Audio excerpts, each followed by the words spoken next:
Saidabad police station పరిధిలోని ఈ నెల 18న జరిగిన 5 ఏళ్ల బాలుడు కిడ్నాప్ కేసును పోలీసులు ఛేదించారు. నల్గొండలో కిడ్నాపర్ పండుతో పాటు బాలుడిని కొనుగోలు చేసిన నరసింహను పోలీసులు అరెస్టు చేశారు. నరసింహకు 3 ఆడపిల్లలు ఉండడంతో మగపిల్లవాడి కోసం కొనుగోలు చేసినట్లు పోలీసులు తెలిపారు.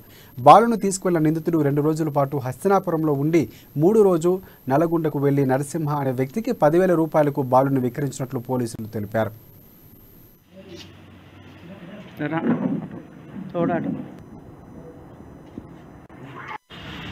18th ఫిబ్రవరి 2023 శివరాత్రి రోజున మనకి పార్ద లక్ష్మి అనే ఒక కంప్లైంట్ ఇవ్వడం జరిగింది. వాళ్ళ బాబు కనబడడం లేదని. సో అక్కడి నుండి కేసు వెంబడి రిజిస్ట్రేషన్ చేసి ఒక 5 సంవత్సరాల బాబు పేరు రామ్ చరణ్ అని తప్పిపోయిందని కనబడట్లేదని కంప్లైంట్ చేస్తే వెంటనే కేసు రిజిస్టర్ చేసి ఇమీడియట్ గా ఒక 4 టీమ్స్ ఫార్మ్ చేయడం జరిగింది.